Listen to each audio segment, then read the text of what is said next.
Rafe, hi, congratulations on the film and congratulations on your performance. It's Thank you. Beautiful. Both of them, I should say. And of course, the film is based on the excavation at Sutton Hoo. The discoveries there are actually quite famous, but I wondered how easy it was for you to find out about your character, Basil Brown, because he strikes me as kind of a private person. Well, there's quite a bit of information out there.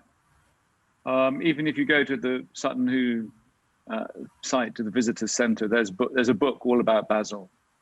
Right. And he's written about Martin Carver, who's the archaeologist who's, I think, regarded as one of the great experts on the Sutton Hoo and has led excavations in the 80s and 90s, I think, or 70s and 80s. So he writes about Basil. And then one of the first things I did, well, the film production enabled me, they got a link with the British Museum, which is where the Sutton Hoo treasures are kept and are on display. And they have a massive archive, which includes Basil Brown's own notebooks, which he kept, which I was allowed to handle and look at, and lots and lots and lots of photographs. So I have a feeling that he's quite, there is information enough definitely to get a sense of a person. Quite dedicated, passionate archaeologist, always had time for people. I mean, the things that he would come across, very kind, always had time for young enthusiasts who knocked on his door in his village and wanted to ask him about something they had found. You get the feeling of an extremely gentle, unassuming person, but with a really strong dedication to their calling, to his archaeology. You get the sense of that kindness, the way he is with Edith's son and how he builds that relationship. That's right. Yeah, that was beautifully written. Yeah. So I wondered how you went about getting the accent to play Basil, because of course you come from Suffolk originally, but yeah. I suspect you probably lost the accent. I don't think I ever had it, to be honest. My parents talk sort of RP-ish like me, I suppose, and so I've worked on. I don't have a Suffolk accent, and I wanted to get it right because I knew that it's. Well, I've got to know it a bit now, so I suppose I don't find it that hard, but I knew that it can't be West Country. You don't want to go West Country. It gets confused with West Country all the time. It's very different, yeah. Yeah. So Charlie Haylock, I was directed towards Charlie Haylock, who was a Suffolk man who's very knowledgeable about the history of spoken English.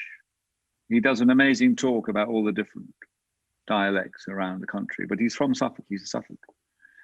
And so, although there was a very good dialect coach called Jamie Matthewman who oversaw all the dialects, but I really felt I wanted to have on set. I had Charlie Haylock and a young Suffolk boy called Jay Ducker who helped me as an assistant on set, and I wanted someone from Suffolk to be at my side, so I could just practice with someone who could give me feedback. So there was Jay and principally Charlie, and he went through. He'd say, "I need to suffocate the script." So that was his. So he'd go through and he would make little phonetic signs about all the sounds, But one of the ones is we'd say, "I'll try and do that." We go Troy, or Troy and do it. Okay. I'd say I'd like the city of Troy. That's right, like Troy. It's got an O in it, yeah. Yeah, like Troy. I'll try and do that. Yeah, right now. Suffolk phrases like you want to get. Come along together. Come on, everyone, let's do it. Come along together. Come on. And these were phrases and little things. Coulda hell is another one. So it's obviously embedded itself in you, hasn't it? By the sound of it. Yeah, it's. I guess it's sort of somehow my ear has picked it up over the years, but I've never had to do it. I never had to put it in my mouth until the dig. And that was another thing I felt not only my own, but the other actors also wanted it to be right too. Charlie worked with all the characters playing Suffolk. One final question, because I'm conscious we're a bit short on time. coming up this year, we should be seeing you in some other films, hopefully, all things being equal, one of which is No Time to Die. It always strikes me that with Bond films, you tend to think of the action and the glamorous locations, but you never get any of that. Do you ever feel like you've been shortchanged a bit? Yes, it's interesting. I think when Sam Mendes brought me in to the franchise, I hope I got a bit of action in the first scene round, and I took a bullet for Judi Dench and got wounded. And that was quite exciting, but otherwise it's a bit desky. And so, yes, I mean, who knows if I'd like to come back if, when they make the next one, but that is M, isn't it? I mean, you're the guy in London. Yeah. But I've always hoped there might be a bit more action, but it's James Bond, it's not M. It is. Well, Ray, thank you so much for your time. Great to talk to you, and thank you again for the film as well. Thank you.